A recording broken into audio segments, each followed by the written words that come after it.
जैसा कि आप जानते हैं कि हर साल कार्तिक माह के कृष्ण पक्ष की त्रयोदशी तिथि को और दिवाली के 2 दिन पहले धनतेरस का त्योहार मनाया जाता है और इस बार धनतेरस की तिथि 22 अक्टूबर शनिवार को शाम 6:02 से शुरू होकर अगले दिन 23 अक्टूबर की शाम 6:03 पर समाप्त हो रही है। ऐसे में लोगों में तारीख को लेकर काफ़ी कंफ्यूजन बना हुआ है कि धनतेरस किस दिन मनाया जाएगा। तो चलिए जानते हैं कि इस साल धनतेरस किस दिन मनाया जाएगा और धनतेरस पूजा का शुभ मुहूर्त क्या है। इसके साथ ही हम यह भी जानेंगे कि धनतेरस का त्यौहार क्यों मनाया जाता है और इसकी शुरुआत कैसे हुई। बता दें कि क्योंकि धनतेरस की तिथि का प्रारंभ 22 अक्टूबर को हो रहा है और समापन 23 अक्टूबर को हो रहा है, ऐसे में खरीदारी के लिए दोनों ही दिन शुभ हैं। लेकिन धनतेरस की पूजा का शुभ मुहूर्त 22 अक्टूबर को शाम को 7:01 से रात 8:17 तक है। इसके साथ ही बता दें कि धनतेरस के दिन धातु से बनी चीजें जैसे सोना, चांदी, तांबा, पीतल की वस्तुएं खरीदना बेहद शुभ माना जाता है। माना जाता है कि इस दिन भगवान धन्वंतरी अमृत कलश लेकर प्रकट हुए थे, इसलिए इस दिन बर्तन खरीदने की परंपरा सालों से चली आ रही है। इस दिन धन्वंतरी देव के साथ मां लक्ष्मी और कुबेर देव की भी पूजा अर्चना की जाती है।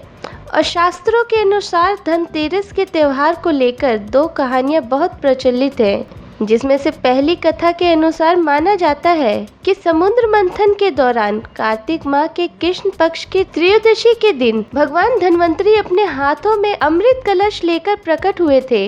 शास्त्रों के अनुसार ऐसी मान्यता है कि सृष्टि में चिकित्सा विज्ञान के विस्तार के लिए ही भगवान विष्णु ने धन्वंतरी का अवतार लिया था और भगवान धन्वंतरी ही देवताओं के वैद्य हैं और इनकी पूजा से स्वास्थ्य में भी लाभ मिलता है। बता दें कि धन्वंतरी के प्रकट होने के उपलक्ष्य में ही हर साल कार्तिक कृष्ण त्रयोदशी के दिन धनतेरस का ये त्योहार मनाया जाता है। और इसके साथ ही कहा जाता है कि भगवान धन्वंतरी के उत्पन्न होने के 2 दिन बाद ही माँ लक्ष्मी भी प्रकट हुई थी, इसलिए धनतेरस के 2 दिन बाद दीपावली के दिन लक्ष्मी पूजा का भी विधान है। वहीं धनतेरस से जुड़ी एक और कहानी के अनुसार एक बार देवताओं को राजा बलि के भय से मुक्ति दिलाने के लिए भगवान विष्णु ने वामन अवतार लिया और राजा बलि के यज्ञ स्थल पर पहुंच गए, जहां राक्षसों के गुरु शुक्राचार्य ने वामन रूप में भी भगवान विष्णु को पहचान लिया और राजा बलि से आग्रह किया कि वामन कुछ भी मांगे तो उन्हें इनकार कर देना। लेकिन राजा बलि ने शुक्राचार्य की बात नहीं मानी और वामन भगवान द्वारा मांगी गई 3 पग भूमि दान करने के लिए कमंडल से जल लेकर संकल्प करने लगे।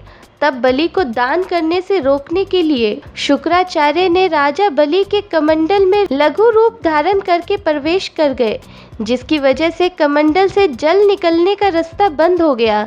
लेकिन वामन अवतार में भगवान विष्णु शुक्राचार्य की चाल समझ गए, जिसके बाद भगवान वामन ने अपने हाथ में रखे हुए कुशा को कमंडल में ऐसे रखा कि शुक्राचार्य की आंख फूट गई और शुक्राचार्य छटपटा कर कमंडल से निकल आए। और फिर बलि ने संकल्प लेकर भगवान वामन को 3 पग भूमि दान कर दी। इसके बाद भगवान वामन ने अपने एक पग से संपूर्ण पृथ्वी को नाप लिया और दूसरे पग से अंतरिक्ष को, जिसके बाद तीसरा पग रखने के लिए जब कोई स्थान नहीं बचा तो बलि ने अपना सिर वामन भगवान के चरणों में रख दिया और राजा बलि दान में अपना सब कुछ गवा बैठा। इस तरह से बलि के भय से देवताओं को मुक्ति मिली और बलि ने जो धन संपत्ति देवताओं से छीनी थी उससे कई गुना धन संपत्ति देवताओं को वापस मिल गई। जिसके बाद इस उपलक्ष्य में भी इस दिन धनतेरस का त्योहार मनाया जाता है। हमारे इस वीडियो पर आप भी अपनी राय हमें कमेंट कर जरूर बताएं।